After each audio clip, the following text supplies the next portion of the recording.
Okay, chat. If you haven't seen this one before, which is all of you because I haven't done one of these before, what we are about to do right now is a map analysis video. This is something that I've wanted to do for a while.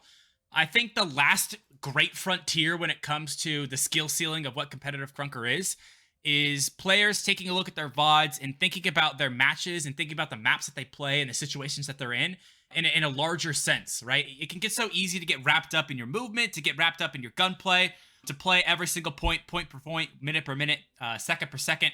However, I think there is still some value and still some learning to be done by looking at these maps as a whole and how you take these engagements. A lot of what I'm going to be bringing up in this video, you might already implicitly know. However, I think it's important, especially for people who are just now getting into ranked, to talk about this because there's a lot of people who are learning, and especially people who have put hundreds of hours into pub stomping, moving into actually playing ranked, aka me and every other streamer and every other player who hasn't had their brains rotted by knack.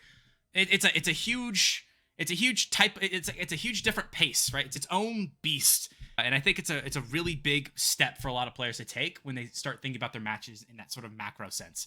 And so the first map that we're going to be taking a look at is going to be Undergrowth. Undergrowth is probably my favorite map in the entire game from a competitive point of view. I think it's absolutely fucking nasty, for lack of a better word. And so, to start us off, let me pull up a picture for us to look at, shall we? This is Undergrowth. This is Undergrowth and every single objective that is on Undergrowth. Hey, Klexi. Starting from that left side, it starts at A in that bottom left-hand corner. We take a trip over to B. After B, we take a trip over to C in the bottom right-hand corner, and in the top right corner is going to be D. It's going to be your walls site. I'm going to be referencing this picture a lot as we go through the videos, especially as we sort of talk about sightlines. However, we'll get there when we get there. I just want you guys to just sort of get an idea of what this map looks like from an overall sense. As you can see, a lot of the maps in Crunker, when you zoom out and you fly up in the air, you look at them, they're all one big circle with essentially it being cut up in quarters, right? This map is very circular with that outer loop. Every single map has that divided in half, right? In this case, the only thing stopping it from being completely divided in half is that wall in main. And it's also divided halfway through, sort of, if you kind of think of connector as that line halfway through, connecting all the way to the middle of rafters. And so that's what we're sort of talking about when we talk about Undergrowth. Like I said, I'll be bringing this picture up later. However, let's flip over into the map. If you are new to competitive, if you are a pub stomper coming to competitive, one of the biggest things that you need to get into your brain, and I'm not exactly preaching from the choir here, I'm also incredibly bad at this, it's a complete gameplay change. Whereas pubs is a very aggressive way to play Crunker, you're incentivized to go fast, to win, and it's just a series of 1v1s, and so having speed and having good movement and being able to engage very quickly and take fights on your own terms is very valuable in winning your 1v1s. However, ranked is a 4v4, right? And if you are an attacker and you're pushing it at light speed onto a site, instead of trying to win your 1v1s where that actually might work, you're trying to win your 1v4s. And even if you're playing a sniper that has a literal instant time to kill, playing against a four team of an AK SMG semi-rev essentially also has a 0-second time to kill as well. And so it doesn't track as well. Aggressive play doesn't net you as much value as defensive play does. Defensive play gets you a lot further in competitive. And that's why you'll see a lot of the sort of, especially you see this in your burst classes, like your snipers and your revs and your FAMASes. Oftentimes, if you watch those players, for example, Logic, they play really slow into sites, right? They wait for their team to engage, and then once they find their pick, that's when they engage with their team with that numbers advantage, right?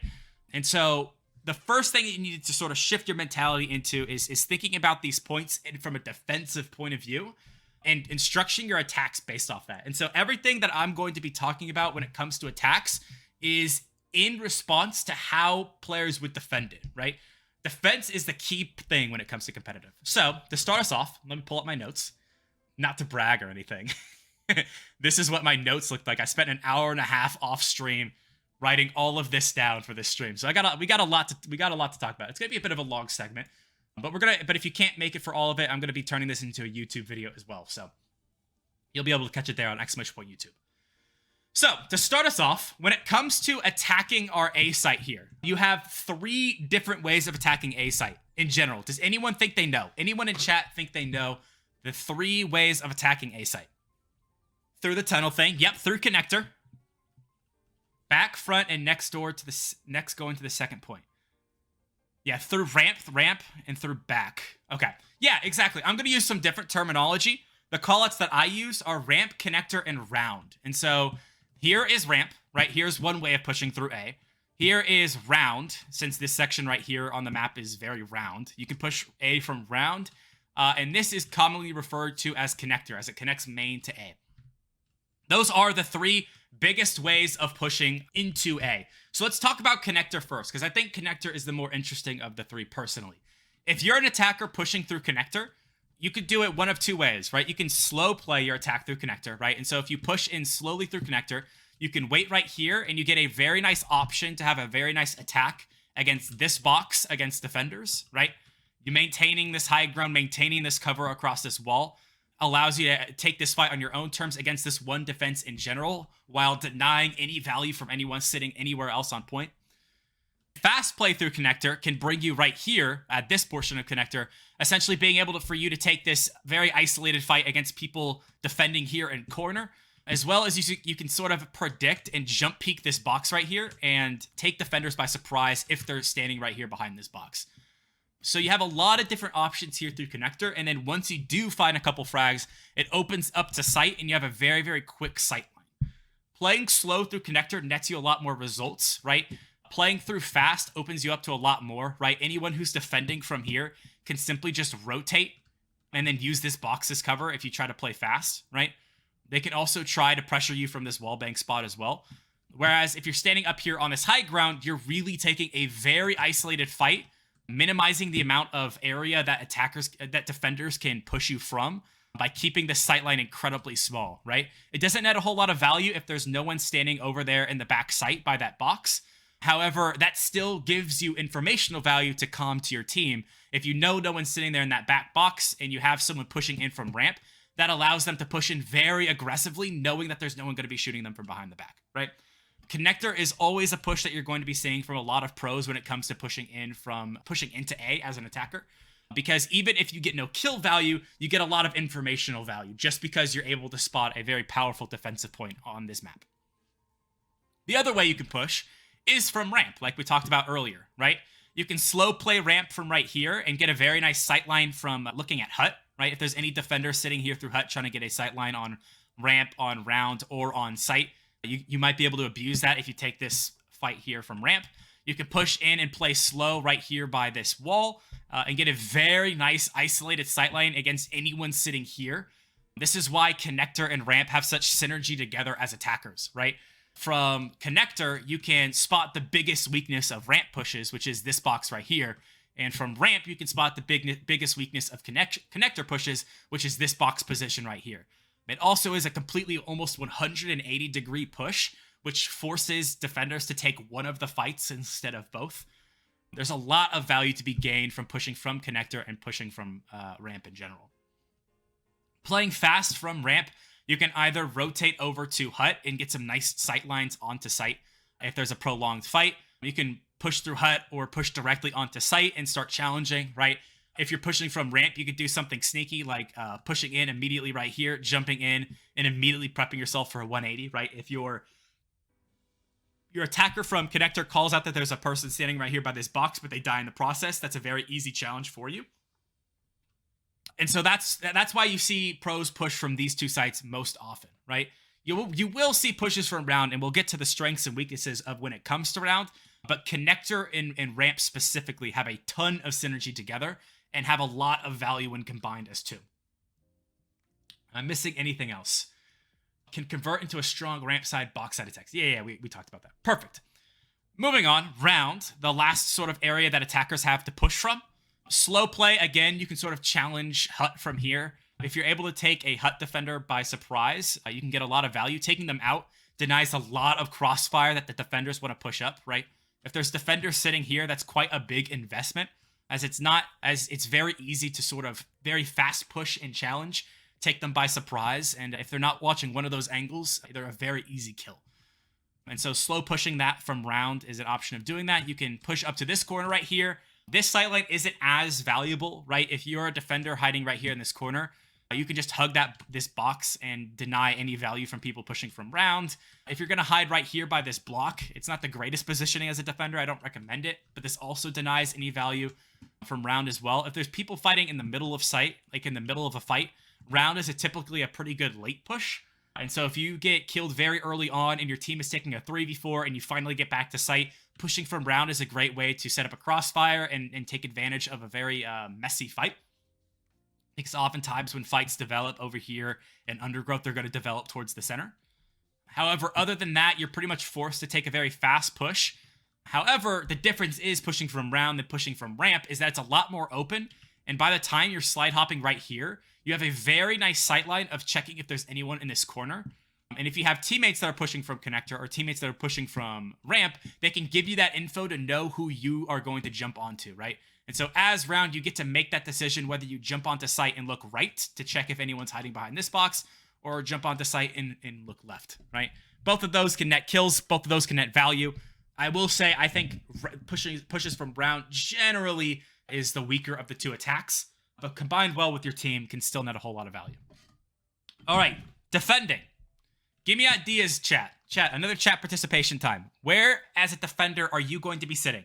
We've already talked about a bunch of the spaces, but give me some callouts. Where, as defenders, are you guys going to be sitting in? Back corner. Yep, right here. This back corner right here by this box. Box near tunnel. Exactly. These are two very valuable spots. This corner right here is also a very valuable spot as well. A little bit less, a little bit more open, harder to defend, but has its own value, and we'll talk about it. Where else? What are some other places that you can sit on to defend A? Think outside the box too, right? We're not only thinking about defense as a product of sitting on the site, we're also thinking about defenses as sitting off of site and finding value. Hut, exactly, like Zorp says, right? Sitting here at Hut can get you a lot of value looking on a site. We'll talk about that. That little box in the middle, you can. It's generally a bit weaker because if attackers fast push from connector, you no longer have cover and you're completely open if anyone pushes from ramp, but it's an option. I think the last one that we're missing in general, by the wall near ramp. True, yeah, this is a point that I actually forgot. Yeah, this corner right here is also super valuable too.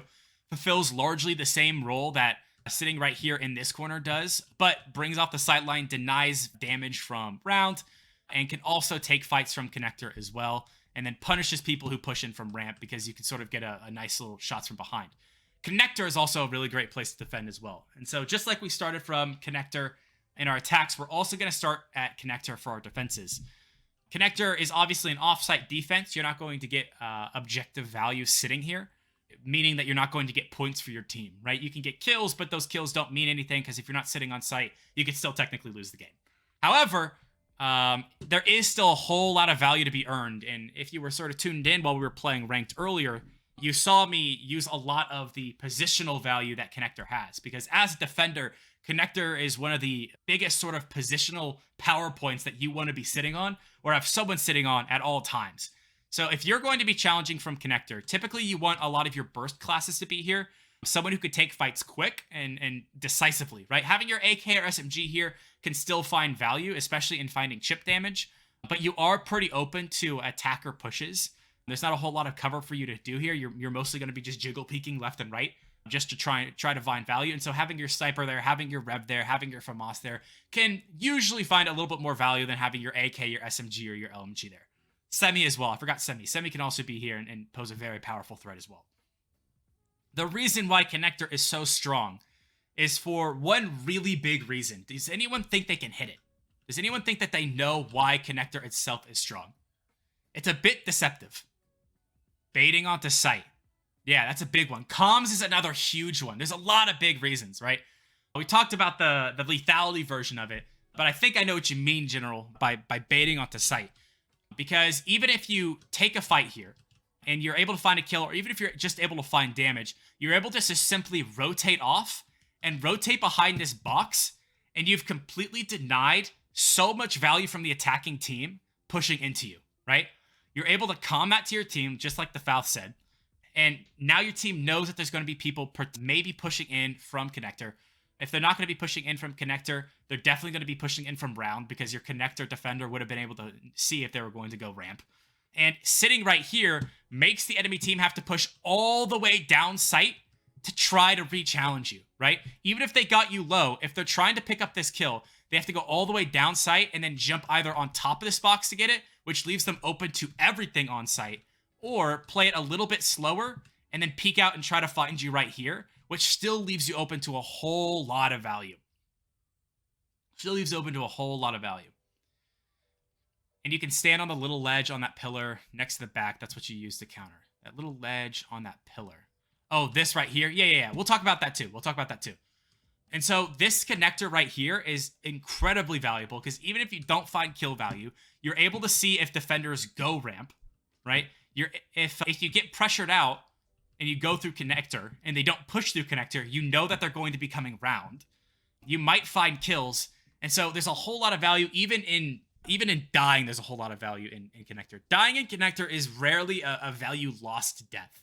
And especially if you can make it back onto site and then die on site by sitting here, that's a value added death, right? You force the attackers to push onto site to put themselves in a much less advantageous position, force them to take a fight that they might not want to take, and have your team have a leg up in your defense, right?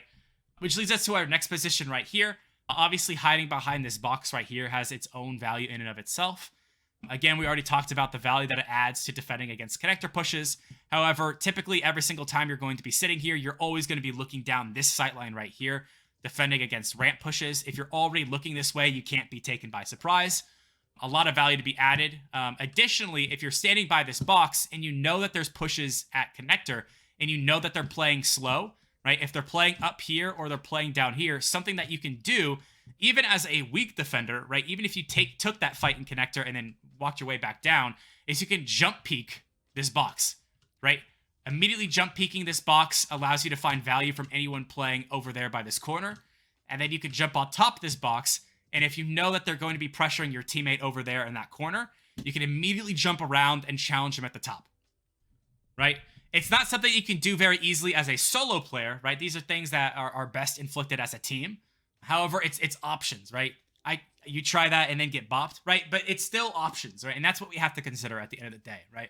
A lot of times when we're taking a look at a site on whether it's better for attackers or defenders, we have to look at not only the amount of options that both of those sides have, but the strengths of those options. And so even if jump peaks on top of this box and over to challenge this high ground might not be the strongest of options, it's still an option that you have to alter the pace of a fight, right?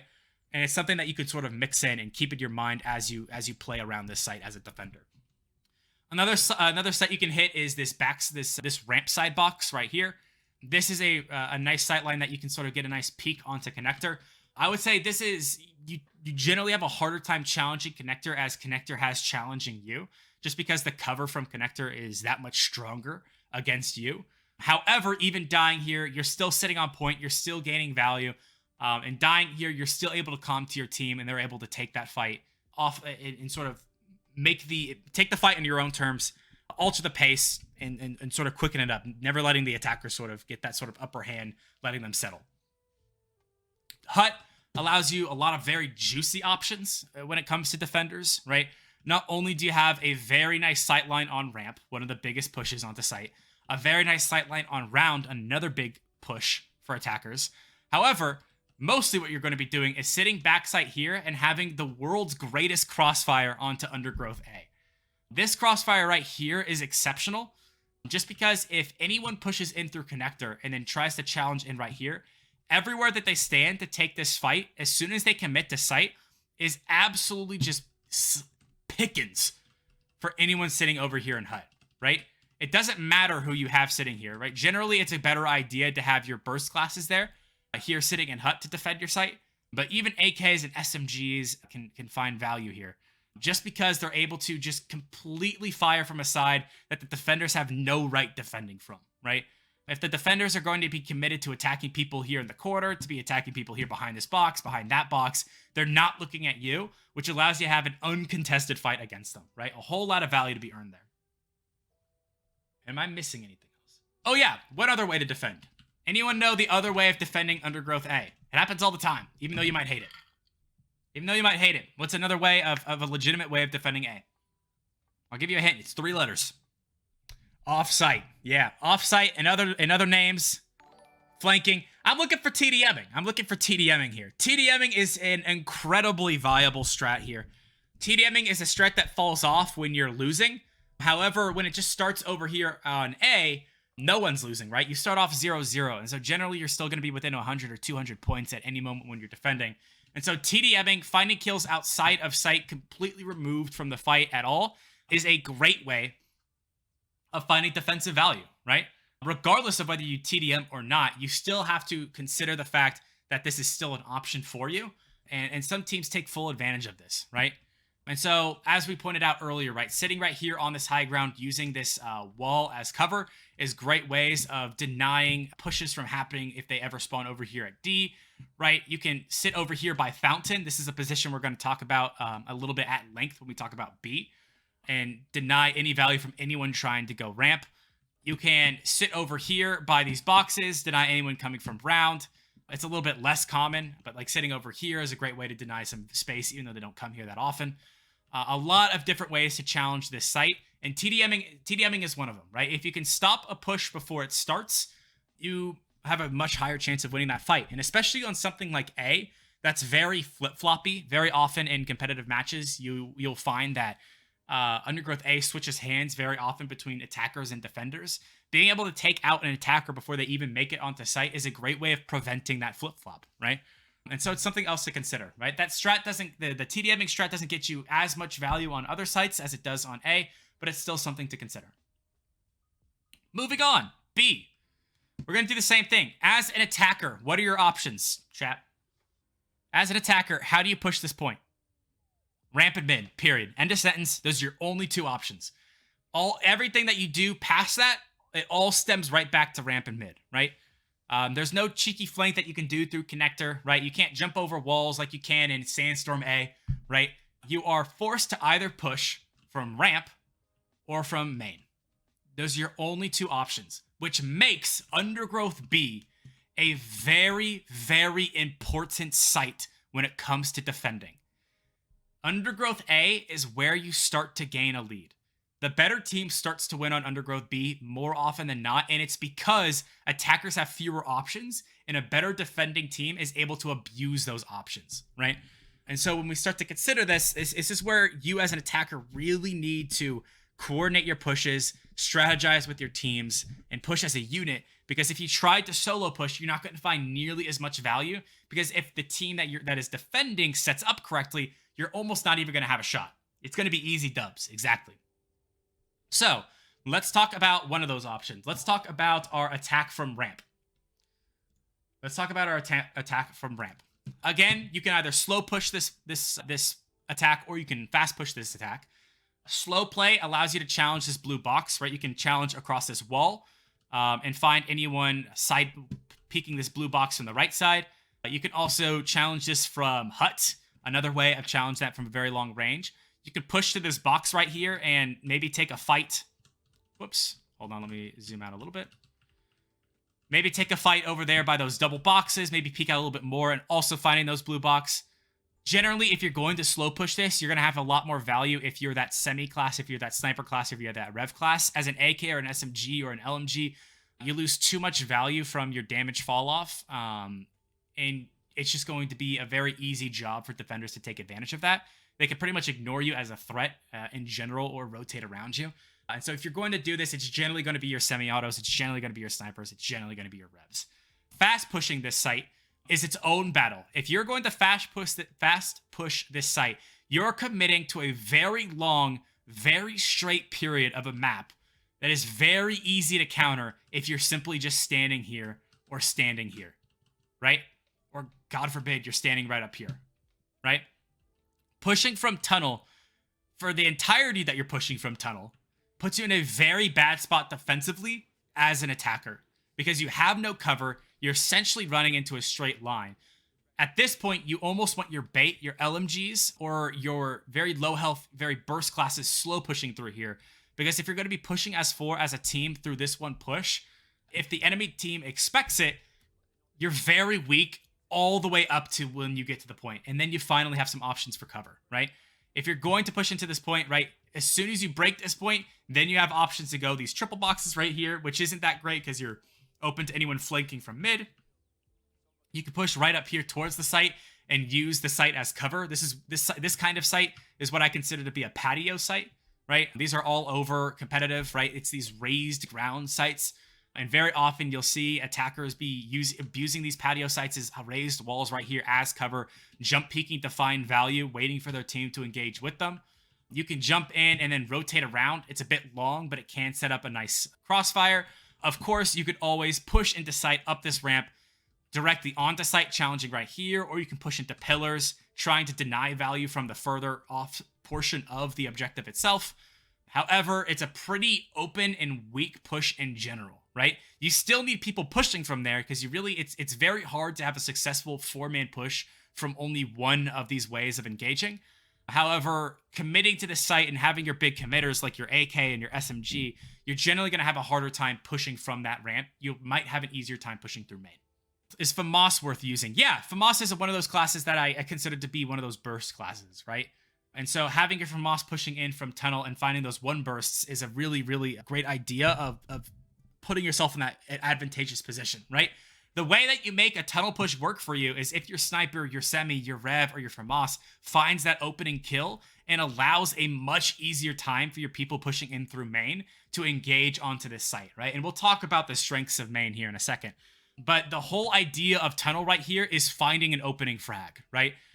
Which is why typically if you watch competitive Trunker, more often than not, you're going to see 3-1 pushes, which is what I consider to be 3 people pushing in from main, one person pushing in from ramp, right? Splitting it like that. If you commit to heavy on ramp, it can be abused pretty easily, right? Having a lot of collateral damage going through, bullets hitting multiple people at the exact same time. Again, we've talked about this at length. We could probably move on. 2, the other way attackers can push into, which is main.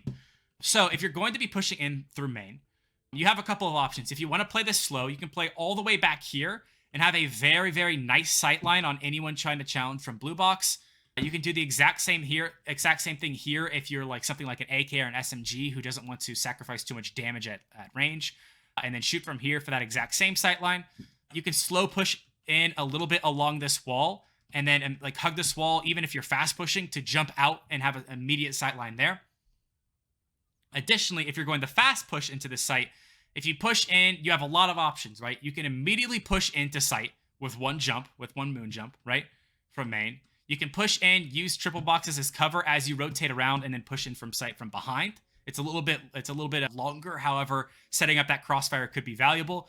Pushing in through main, you can push in and immediately jump right and set up a very nice crossfire. Enemies will essentially have to pick whether they shoot you, shoot here, or shoot here, right? It's a great way of turning what is technically a 2-way push from attackers into a 3-way push for attackers.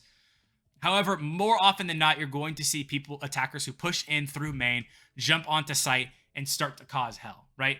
The big idea behind this site in general is the slow play, right? Very often, and if you can rewind and you can look at KPL week 7, it happened pretty much every single time a team tried to attack into Undergrowth B. Every single time they wanted to push, they always played very slow, very defensive until they got a pick, right? As soon as they got a pick, now they can push because the team comp with the defenders is weaker, right? They're a little bit more scattered. Maybe they took some damage. You have a little bit more success. It's not very often you see a full aggressive, completely fast push onto site as for when it comes to Undergrowth. Can it still work? Yes. Are you making it harder for yourself? Also yes. What would you say is the best face-it lineup when you're able to 2-stack? I still think a well-organized team could make the sort of original comp of semi-rev, AK, SMG work really, really well.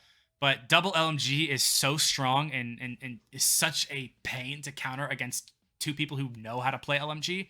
It can be a bother to play against. The issue with double LMG, in my opinion, is that there's not a lot of people who know how to play LMG. Obviously, you can go in and bait and find kills, find value, and that's value in and of itself. But it's very hard to find a wingman, right?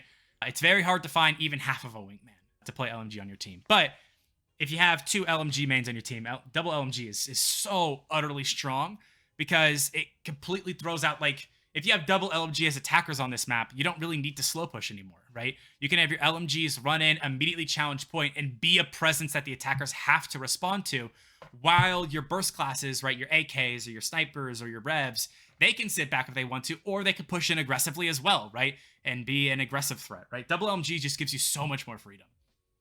Moving on to our defenses. Moving on to the ways that we can defend this site. Like we did last round, give me some ideas, chat, of ways you can defend this site. There's a lot of options. Blue box. Bingo. 100% blue box. Always need someone on blue box. What else? Double stack. Yep, double boxes right here, right? You can either hold up on this right side, abusing this sort of like 1 pixel jump right here to have a nice sightline over tunnel. You can hop up on the left side of this box or on the top. Double stack is a big one. What else? Think offside as well. I would say we're missing 2 positions offsite. Corner box near mid. Big one. This is a big one I don't see a whole lot of players use. We're going to talk about this for a minute. This is a very powerful position that I don't think it's used nearly as much as it should. One more and it's a bit grimier. The spot near ramp behind fountain. Bingo. Yeah, fountain sometimes. Yep, fountain is another. That's the last one I wanted you guys to hit, right? Head glitching by this fountain is another really great way as defenders to deny value from that main push, and potentially, if you take the attackers by surprise, deny value from the ramp push as well, right? We'll talk about all this. Great job. Those are all the ones I really wanted to hit. Let's start with arguably the most important of them all, which is blue box. Who can tell me why they think blue box is a powerful position for defenders? What makes this so strong? Cover and sight for both lanes. Bingo. The ability as a defender. And this is going to be a theme across every single one of these videos that we do. When we talk about Sandstorm, when we talk about Sight, when we talk about Lumber, right? When we talk about Bureau, this will always come up, right? The ability for defenders to pick their fights and deny fights at the same time will always be a huge strength that has to be abused by a defending team, right? And that's exactly what Blue Box does. Do you want to challenge main? You can. Not only will you challenge main, but you'll deny any sort of pressure from ramp, right? Do you want to challenge ramp? You can. And you can deny any sort of value from main, right? If either of those pushes want to punish you from watching the other sightline, they have to make a huge committal to either make it onto site or have like a crazy sightline by making all the way over here, right?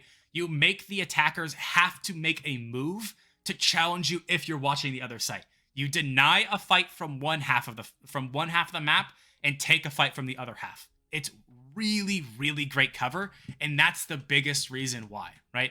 Denying that value from ramp, right? You can abuse people who try to stand and hut by peeking this, right? If you know someone's hiding behind box and the fight is ramping up, you could just jump peek and push this really easily. Right here from main is a very nice sightline that pretty much forces attackers, if they want to challenge you, either have to take a long-ranged battle or have to push up very far to try and challenge you if you're sitting here by blue box. Blue box is an exceptional defense for defending main. A lot of reasons why blue box is super, super strong. You can choose to engage main or ramp, and it's your choice every single time. Huge, huge play. The only way it can get punished by an enemy team is if they get aggressive and fast push you onto site, which is a risk of their own that they're taking, or you misplay. Additionally, and one other strength that Blue Box has is if you know that you're going to get pushed from ramp, because one of the biggest weaknesses of Blue Box is if you do get pushed from ramp and they are able to get back sight, you lose all cover. As Blue Box, if you know they're coming from ramp, you can immediately just rotate off and go by double boxes, right? You can immediately just fall backwards and get on top of this box right here. You can fall backwards and take cover right here. It's a very quick move that has a lot of cover on its way over there. And so if you're able to read that the opponent isn't coming from main, if you're peeking that, you can move that way as a defender, right? You don't have as many options to sort of get away from a fight if they're pushing in from main hard, because if they're already hyper committed to main, you can't really sort of make a very easy move to those double boxes. However, what you can do is, if you know no one's coming from ramp, is rotate around that site and then take the fight like this, right? Jump over here by this triple stack of boxes and take the fight over here, right? Always making sure if your attackers are rotating from one side, you're always trying to rotate from the other, right? Never letting the attackers get behind you. Always making sure that you're rotating around them, making sure you're taking head-on fights, never letting them have unearned value as a defender. The other big position here on site that you're always going to see people stand on are these boxes. And one of the biggest reasons is that these boxes have a lot of, how do I say this, malleability, for lack of a better word. You have a lot of options, I would say, when you stand by these double boxes. Just like how double box, you can sort of change your positioning based on what is required of the defense. These double boxes are largely the same, right? Do you need to defend against main, right? You stand right here at the bottom and then use this as cover, rotating around blue box if you need to, right? Do you need to defend against tunnel? You can stand right here and jump on top of this first box. Now you have cover against main, and you have the juiciest sightline the world has ever seen against tunnel. Do you want to, are you expecting a push from tunnel, right? Well, you can prep early and stand on this side of boxes, and now you have really great cover against tunnel that they have to push in really far to challenge you from, where you can simply stand on top of this box, get a better sightline on them, or stand even higher. Your defense kind of falls flat. It's not a whole lot of defense standing on top of this box, but you do get a nice sightline over ramp. Excuse me, I've been calling it tunnel. As well as denying any sort of value, if you want to, from ramp by challenging main. The other big thing that both of these two defenses have in common, defenses from blue box and defenses from double box, is what? There's one thing that they can both abuse that makes them even stronger. And I'll give you guys a hint. This is typically a really good move to make when you have just taken damage, right? If you're trying to heal up. What do you do if you take damage over here by blue box or right here by double box if you're trying to heal up and still bring value to the team? What do you do? Where do you go? I'll give it to you guys. It's this box right here. This box right here is, I think, one of the most underrated spots in Undergrowth in general. It's a spot that you'll see used in tournaments and in Pro Crunker and KPL. However, when it comes to your matchups in ranked, this is a spot that is not abused nearly enough, right? If you have just taken damage here from blue box, or you've just taken damage here from double box, being able to rotate off and go here is a huge bonus for your team. It is fantastic cover from both sides, right? If you want to challenge this as attacker from main, you have to either push in incredibly far to see you from behind this box, or push in and turn right and then turn around again to challenge this. And if you're from tunnel, you either have to slow peek this and expect it, right? But no one slow peeks tunnel from this far because there's no cover from defending you from the on-site offensive that you're going to do. So more often than not, they're going to be pushing in aggressively, and they're going to be pushing into point. And so they either have to make a decision whether they're going to challenge you here or challenge the site, right? And it's always losing decisions, right? It's always losing decisions. Sitting here is a great way to regain health, right? Because you ideally want to be sitting on the objective the entire time. And so if you're full health, even though this adds a lot of kill value, you're not getting any objective value for your team. And if there's a fast push from ramp, it can still be sort of abused, right? Ramp is the better way to sort of challenge that position in general, because they can make it onto site and then start attacking you from site after they've won their battle from the objective. However, being able to stand here and take fights and take away threats that push either through main or sort of side peek around and early challenge threats from main is a huge bonus, and you should always be using this and abusing this if you're low HP, right? Any gun can sit here. Your AKs, your SMGs, your semis, all of them. Doesn't matter if you're burst, doesn't matter if you're consistent. Standing there always nets value, especially from people who try to push in from the side right here. If any attackers try to push in from the side and draw that very, very nice sort of three-way sight line that attackers really love to draw, you just have the freest shot of the year against them, right? And if they want to challenge you, they have to completely turn around from their push from main, right? Super strong positioning. You don't want to be sitting there all the time. You kind of want to be taking turns sitting here to heal up, then going right back to site, sitting blue box, winning your fight here, rotating off, right? If you know there's going to be a big push from tunnel, that's another way. Instead of sort of standing here by double boxes, you can sort of section yourself off and stand yourself here, right? That sort of circular movement that we've been talking about so far today, right? Always making sure you're in front of the team, never behind them, and making sure they're never behind you. A lot of options that are provided to you from this spot in general, and it's another tool that you should always be including in your defenses of Undergrowth B. The last spot that we talk about when it comes to defending Undergrowth B, I mean, technically you can stand here by this box. It's a bit cheesy, and I don't think it accomplishes as much as standing right here by Fountain. I'll get there, Zorb. I'll get to talking about the crates in the middle, and I'll also, someone mentioned that high ground over there too. I'll get to why I don't think those are as good of spots. In fact, I'll let you guys try to find them out or try to figure them out yourselves. This fountain isn't used that often. It shouldn't be used that often. However, if you are winning really hard and you don't really need the objective points, which doesn't happen very often when you get to be, but if you are winning and in a position that you feel comfortable in, this is a great spot to keep up your momentum, because if attackers try to push in from main, you can take this fight and immediately just crouch to deny any value. Crouching, you're unhittable at this location, right? And if you are standing up, taking shots, you're head glitching, right? All they can hit is your head. It's a very hard shot to hit, unless you practice it very often, right? If you want to get better at defending against this spot, you literally just have to call up your friend, say, hey, stand here. I want to practice flicking onto this spot. It's a deceptively difficult spot to challenge. But other than that, it's not a whole lot of complexity to it. It just adds kill value to your team. You're denying your own team objective value, but if you're winning really hard, kill value is pretty much all you need. So the question was asked first, why is this rafter bad when it comes to defending? Does anyone think they could take a guess? Out in the open and you're seen from both lanes at once. Exactly, right? Yes, you have high ground, and generally in video games, high ground is always something that you should be prioritizing, and Krunker is no exception. It's part of the reason why we talked so much about Undergrowth A and Connector, because Connector has that high ground within it, and it makes it so valuable from there. However, you're seen from a huge sightline from main. You're seen from a huge sightline from ramp. You can only address one of those threats at once. And if you're getting pressured, what do? Do you fall off and go double box? That's still a pretty long fall that players can easily track you from. Do you go here and hide behind these triple boxes? We'll talk about the triple boxes, but even that's not great positioning, right? This high ground is nice, but you know what else is high ground? Sight. Sight is also high ground, right? You also have this high ground that you can abuse this sort of patio situation on, right? It's part of what makes these defenses over here by Blue Box so strong, is because not only are defenders having to sort of take this very cute sideline, but they also have to aim up, which makes it a little bit harder, right? And so you still get a little bit of high ground sitting on site, and you are able to deny a whole lot more than you're able to deny over here on this sort of rafter. So this rafter, you're never going to see people stand on unless it's a little bit of trolling, as it's really hard to sort of convert any value on. You're going to be target number one. I guess maybe hypothetically speaking, you could maybe form the world's craziest defense strat if you put an LMG up here.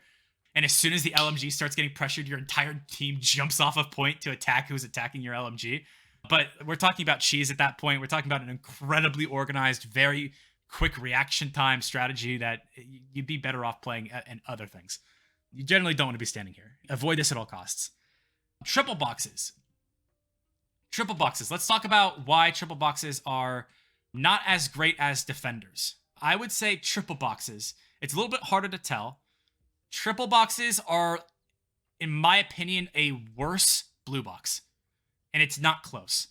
Yes, you can technically deny value from the other side if you stand on different positions around this blue box. However, around this triple box, excuse me. Blue box, you're able to have cover while you do that, right?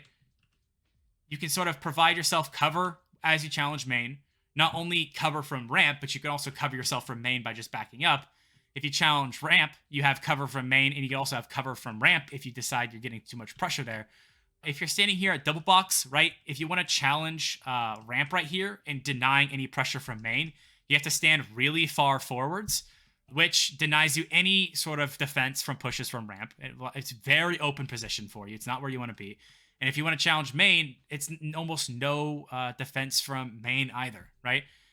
If you try to sort of take some high ground here, now you're open to both sites.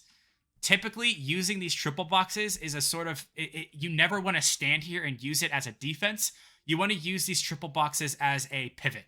And so if you're an attacker pushing through and wanting to challenge the site, as an attacker, you generally don't want to be pushing in this side of triple boxes.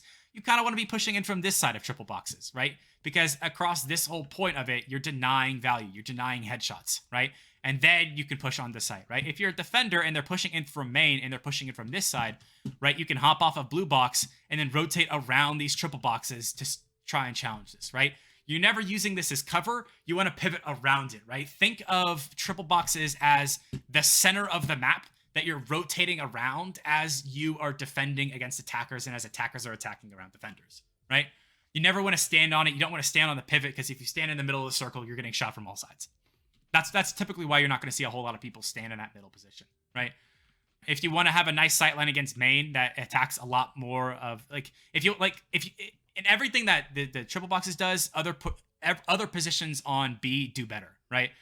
And so, like, if you want, like, the thing that maybe you could argue that triple box does better than blue box is that it challenges this part of main right here. However, fountain does this better, right?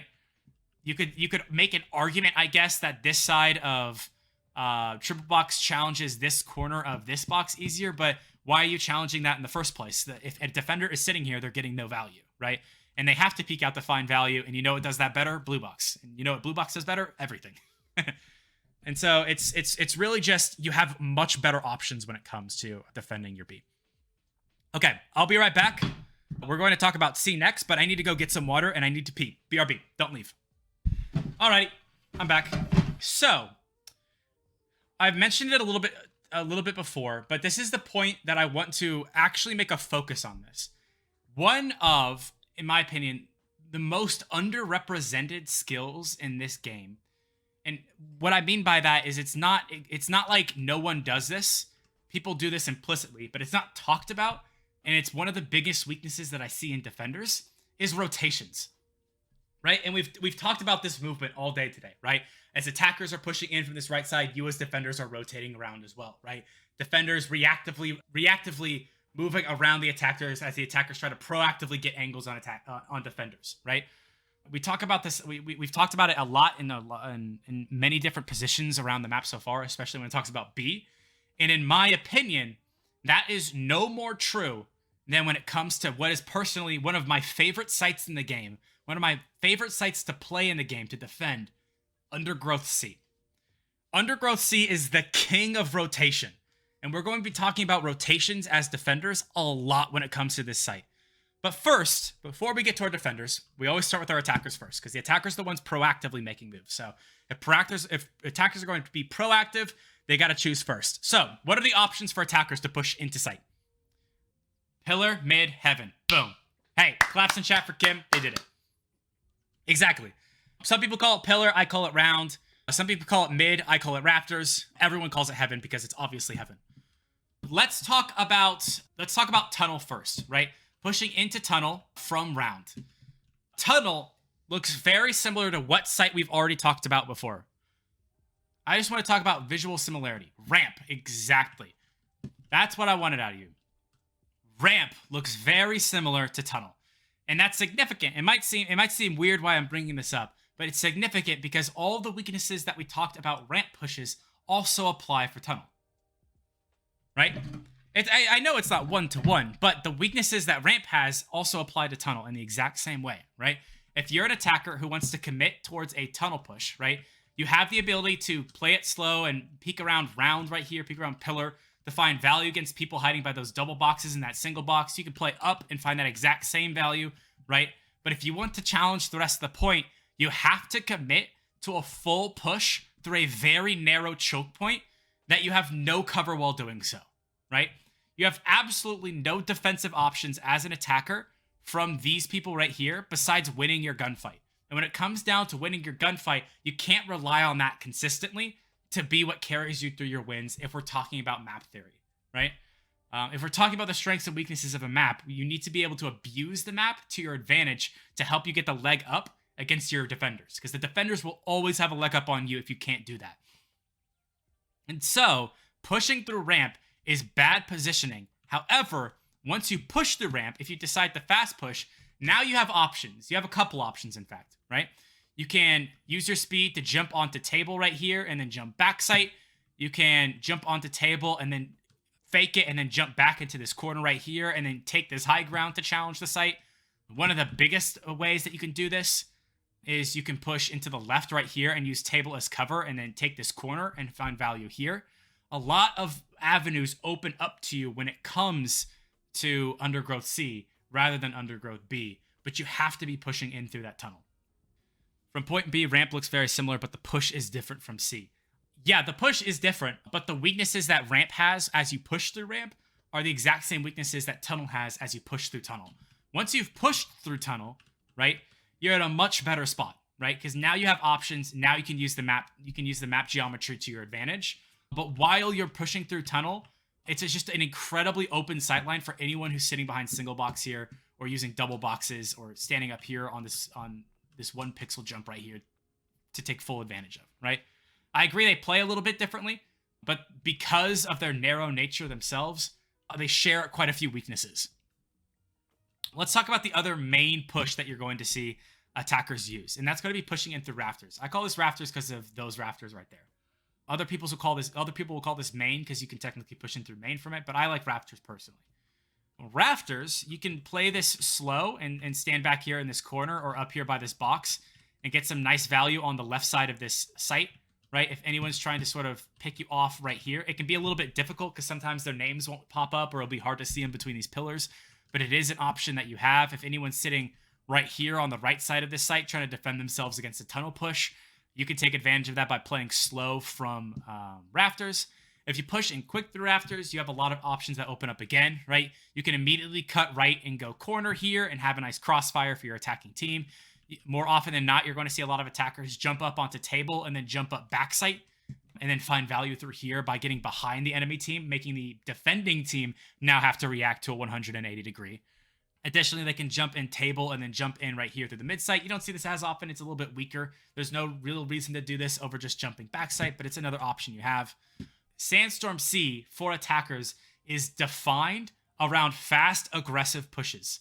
Slow peaks are only good for your first pick, but you have to engage quickly, or else the very caved up nature of this site will always be benefiting your defenders, right? They can just stand behind these walls, right? If you're standing here as a defender, the attacker has to push around this corner to take that fight, right? Or else they won't be able to challenge you to retake the site. And if someone from tunnel wants to challenge that exact position, they have to push all the way up here, right? Or push on the table and then challenge you up here, right? They have to make very large committals to challenge this corner of the site as attackers, right? And so attackers have to be very, very quick on this site and spread their firepower from as many angles as possible, right? It can be very easy to take this site if you push as a team, as long as you're spreading out your angles of attack, right? If you have one person sitting back here, if you get one person sitting here, if you get one person jumping in and getting into the backside, if you have your LMG slamming on in right here and then causing a ruckus, right? Or pushing on in through tunnel and then getting this high ground and abusing people from this high ground, right? As attackers, if you can make it to point, so many options open up and your life becomes so much easier. You just have to make it to point, and that can be a difficulty, right? Especially if the enemy team has semis, if they have revs, if they have snipers, right? They could just absolutely just body you from sightlines like this, fighting you before you can even make it to point. And that's not even the biggest tool that defenders have on this site. I've been talking about it at length. It's time that we address it again. It's time to talk about rotations. Rotations are one of the biggest soft skills, in my opinion, that you need to learn if you want to become successful and competitive, right? That sort of magnetic feeling that you have, that as attackers rotate around you, you are also rotating around them opposite, right? Always making sure you're taking fights in front of you. And that is no more important than here on C. C is the king of rotations. As defenders, not only are we going to talk about the different ways that you can plant yourself on site and have really nice juicy sight lines against attackers, but we're also going to be talking about a lot of these different spots that defenders can sit and stay mobile, stay rotating to rotate around attackers to deny them those multiple sight lines that attackers need to win this site, right? If attackers want to take this fight at multiple angles, you have to be able to rotate around them and take those fights, or at least isolate those fights to win those, right? So, let's talk about it. The first site that we're going to talk about right here is we're going to talk about single box. Single box provides a little bit of malleability, like we talked about earlier. It allows you some options. It's not as good as blue box is that we saw on Undergrowth B, but it's still a very nice position to be in, right? You can sort of, as a defender, you can side peek this box right here and then find value or find information to see if anyone's pushing tunnel. Typically, even if you aren't going to find kills, because it takes so long for defenders to push through tunnel relative to pushing in through rafters or coming heaven. Oh, we never even talked about heaven. Oh my goodness, I'm a terrible analysis person. We need to talk about that. Even if you're not able to get a kill, you're able to provide that information, which allows your teammates from other positions to, say it with me, rotate around and then take those fights, right? It's another reason why I don't think Tunnel is as good of a push as Rafters is. I'm going to take a quick sidebar from talking about defenses to talk about Heaven one more time. We don't need to talk about it too much, right? You have to jump onto the Rafters here to get to there. You're typically only ever going to have one person here at a time. You're not going to see this every single game. It's a bit cheesy. However, if you have a lot of strong pushes, if you have two people, say, pushing in from Rafters, one person pushing in through Tunnel really aggressively, and they cause a huge ruckus, standing right here at Heaven can allow you some very nice sight lines that the enemy team has to respond to, because you have pretty much a clear picture of anyone standing here in mid-sight, as well as you can deny anyone from standing here in corner if that gets called out. And if the fight keeps progressing, you can take a proactive move to jumping off and then going corner immediately.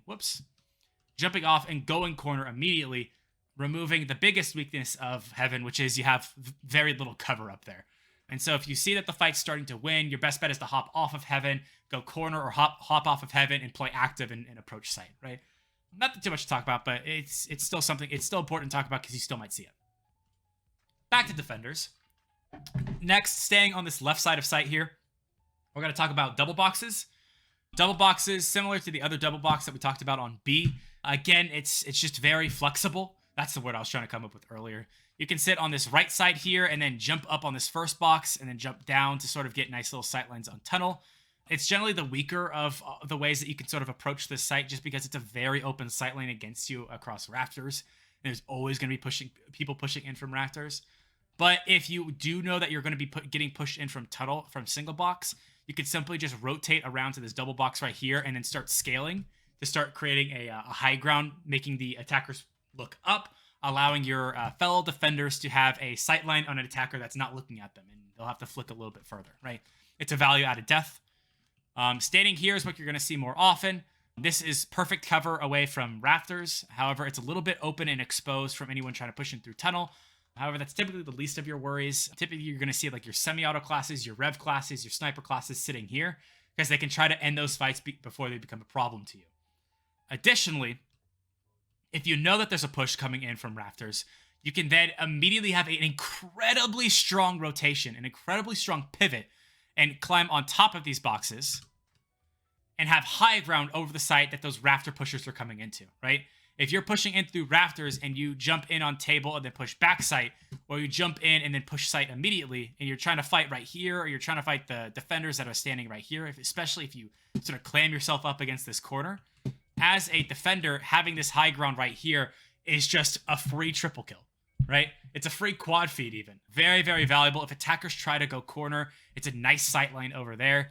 It's just a bit overexposed when it comes to Tunnel pushes, but you're only really going to be doing this to address a Rafter side push. Tunnel, you're opening yourself up on purpose, allowing your teammates to sort of take those fights to defend you rather than you defending yourself in most occasions. It's about time that we talked about these two boxes here. This is backside. This is what I like to call backside, and it's very, very strong. Not only can you sit here as a defender to gain health, as it's perfect cover from everything, and if an attacker wants to challenge you, they either have to jump up and around, or they have to go around and challenge you, right? But it allows you to sort of regain health, and the best part about this, and we're finally going to get to the part where we're going to talk about rotations in a really heavy way, is that this position right here is one of the single greatest rotation spots, I think, in the entire game. The way that you can sort of pivot around the enemy team that pushes in through Rafters or from Tunnel, you can do this reflexively, is phenomenal here. And the pivot point is huge. I have seen so much success from this pivot point. So this is me speaking from experience and what I've seen in tournaments. Going from this double box position here, and if you know that attackers are about to push in from Rafters, you can jump in through Pillar, jump in around, and then jump around again, right? And now you have a 180-degree sight line from people, from your team challenging from sight and from you challenging from corner, right? It makes the attacking team have to pick a side, right?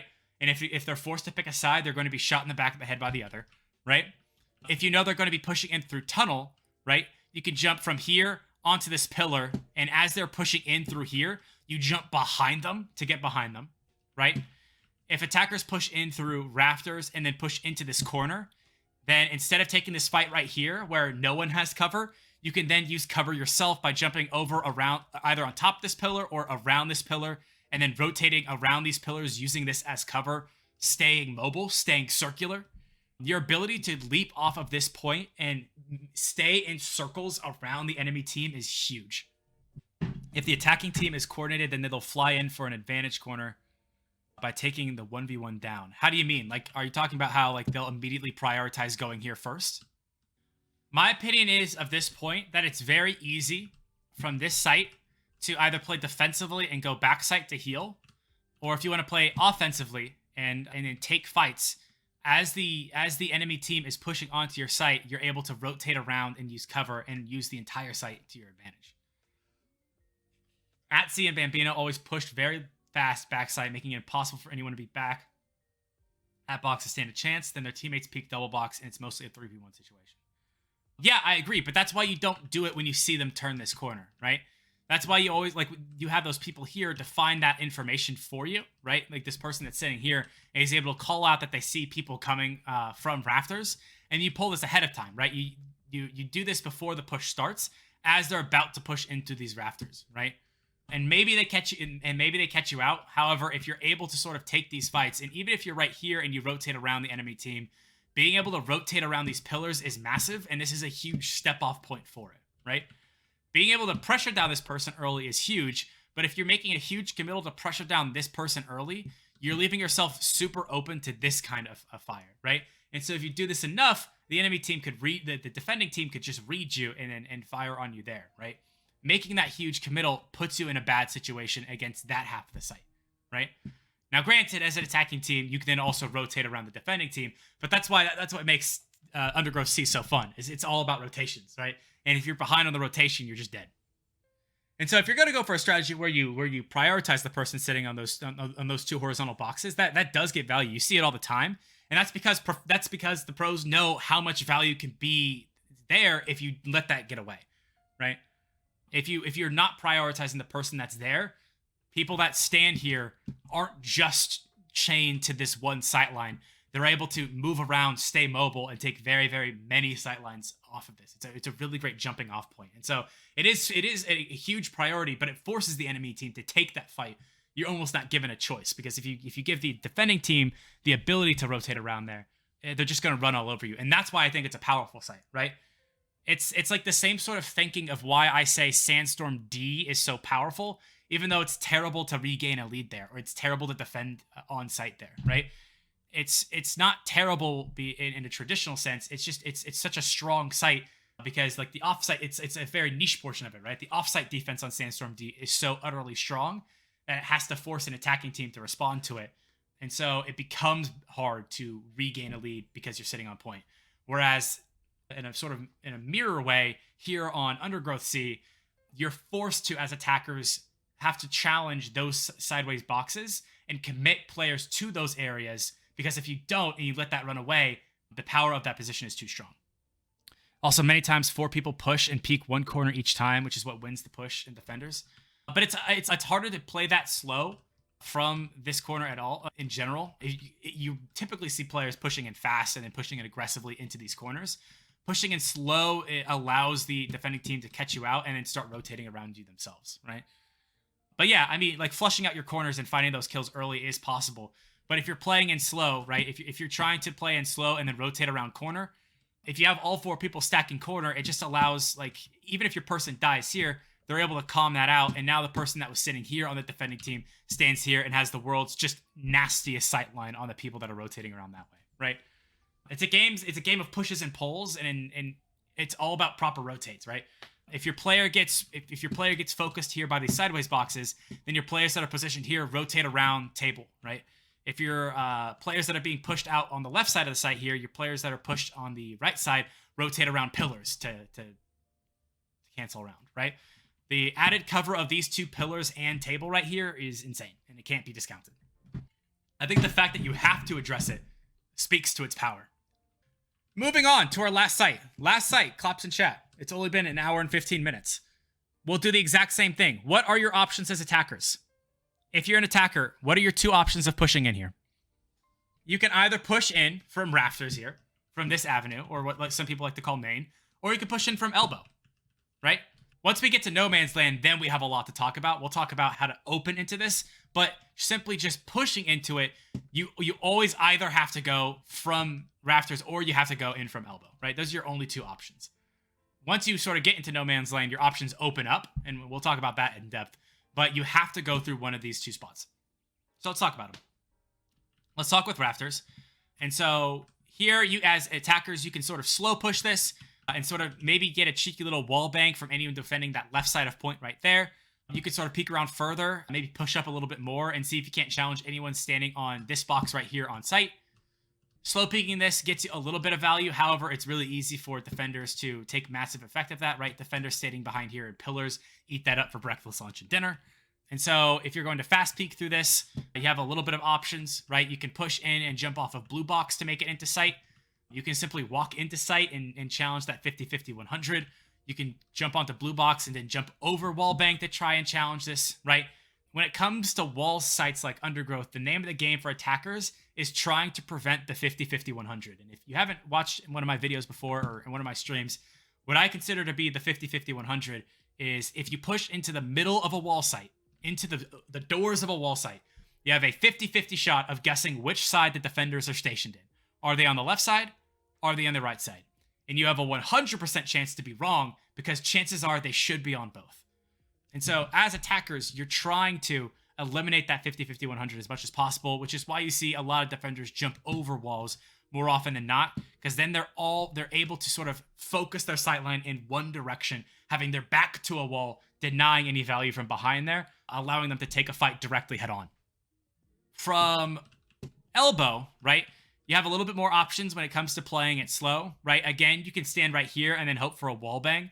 This particular spot on Undergrowth is a bit weaker than this side just because this wall bang is so easy to hit people on.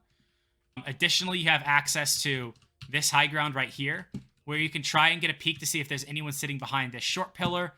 Additionally, you might be able to sort of get a peek to see if anyone's hiding behind that wall. You can also convert that into a jump peek to see if you can't predict someone on that sort of box defending D. Each time trying to sort of eliminate a member before you push in. You could also approach this fast by jumping on top of blue box. Again, we've talked about this before, jumping over this side, jumping over this side. Both ways, instead of jumping over the walls and just running into sight, you can jump into walls and rush pillars. This is another great spot to be if you're an attacker. Just be ready to challenge a defender that's there. The name of the game on Undergrowth D is trying to prevent you walking directly into the middle of a wall site where you have defenders simply just looking at you with guns facing in, right? That's the name of the game. Not a whole lot of complexity when it comes to it. The complexity comes to when attackers have to react to defenders. And I think it's better to talk about that when we talk about defender spots than it is about attacker spots. Because like you said, Kim, always checking tree, that's less of a factor of a strength of an attacker, and it's more of a factor of a strength of a defender because tree is that powerful, right? So, talking about defenders, we'll start simple. Like in all wall sites, the thing that you always should be prioritizing without fail is what? Split up. Bingo. Easy as that. Setting up that crossfire is so important on wall sites that you have to do it every single time. If you're not setting up crossfires on your wall sites, you are wasting a defense. Period. Right?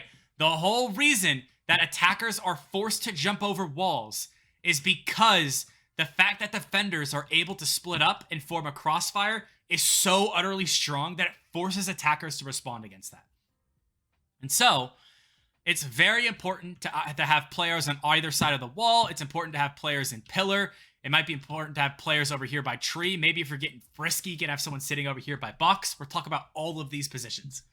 But making sure that you're never having too many people on one side of the wall is vital, right?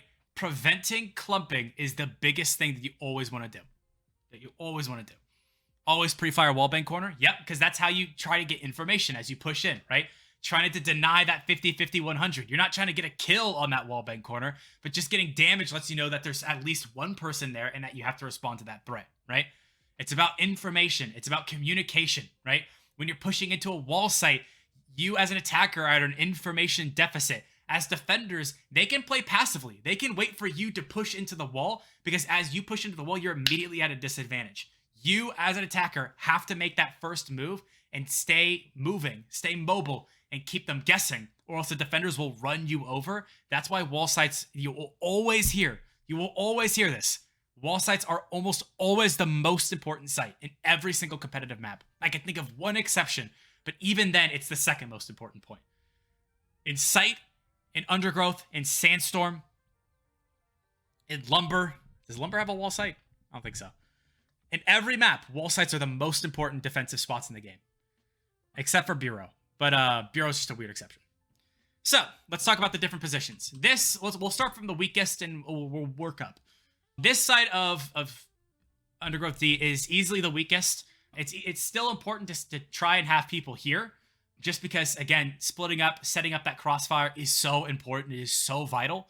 However, you are open up to wall bangs from this box right here. You're open up to potential wall bangs by people engaging by jumping over your wall right here, getting early information. At best, if you get wall banged, you don't die, but the enemy team has information. At worst, you die, and now your team's fighting a 3v4.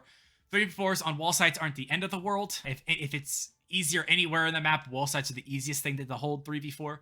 However, that is something to note. It's still important to have someone here in general, just because if people are going to be pushing in through mid, they're always going to be turning left because that's the bigger threat. That's where they're mostly going to be expecting people to be. And having someone set up on this side shooting them in the back of the head is still going to be important. Moving on, I think the next sort of point that is, I would say, weakest, not from a killing point of view. This point has immense killing potential, but you're not just earning points on sight, and it's a pretty, attackers always check this because it's such a big threat. I would say is right here behind tree. As attackers push in, you have really juicy sight lines to shoot in from here and shoot the back of attackers. Attackers, because that sight line, this is such a strong offensive threat, they have to check that every single time they push in. At least one person does, and they have to calm that. Because if you don't, someone's going to be there at some point, and you're going to get run over. If you don't check that, if no one checks that, you are going to lose a fight, and it's not going to go over well for you, unfortunately. Moving on from there, I would say the next most important spot to hold, like this right here, this sort of cubby is what I like to call it. It's a very defensive point. You're not adding a whole lot of offensive value. You're still adding objective value to your team. But this is where you're going to see a lot of people, if you're just trying to stall a point, if you're trying to heal, this is a really great spot to do it because it provides you so much cover and allows you a very easy jump to get right back in the fight and stay active onto our next most valuable point to stand, which is this high ground right here. Really great sight lines across rafters right here. Pretty good sight line that if people are pushing in from elbow, they have to make a 90-degree turn to look at you. They have to flick to find you, whereas you just look them dead in the eyes and find their heads. A lot of value to be earned here. Again, this site you can also just funnel off and hide in this cubby. This cubby also in particular almost won a major tournament. I believe it was the Knack Flash Invitational, where I think it was Demise's team. Two of them were sitting in this corner, and they almost won that round by sitting here. Because I think it was C11 who got there just in time to kill them both. And so that's something to note. You can still clutch wins from here and stack on the point. It's very easy to stack here. I would say the most lethal point in the entirety of Undergrowth B. And if you're winning, you always want to have someone here without exception. And try to make it be your burst classes, like your semis and your snipers and your FAMASas and your revs, is pillars. Pillars is nasty. As people push into from rafters, you have incredible cover. Half of your body is covered by this left wall right here. Another half of the left half of your body is covered by this left pillar right here. And so they are just left with 1/4 of your body that sometimes doesn't even show your name. And so it's very hard to shoot to spot you even from that position. Whereas when you're standing on pillars, you have the high ground so you can see their heads as they walk on in. It's the same sort of symptom that if people push in from elbow right here, just like how we talked about, they have to flick to see people standing right up here on box. They also have to flick to see someone standing up here by pillars, but there's even more cover. The biggest weakness here is you're not sitting on the point, but if you need to be active on point, it's just a simple walk forward, whereas the issue with tree is it's a trek across no man's land to get there. A whole lot of defensive options when it comes to Undergrowth D. Undergrowth D is the most important point on this map, and being able to split up your team and play active is very, very important, right? It's hard to rotate as an attacker if you're getting shot at from all sides. But I think that's it. I think that's all I wanted to talk about. I would have liked to had clips to show from different Undergrowth maps, but I'm lazy and couldn't be bothered. Thank you guys for sticking around. If this is something that you'd like to see, let me know either in the comments of YouTube or if you're in chat, let me know now. Thank you everyone who followed. In Control, Crunks, Lols. I love doing these. I love doing these analysis videos. It's my favorite content to do on stream. But yeah, I'm fucking gassed now.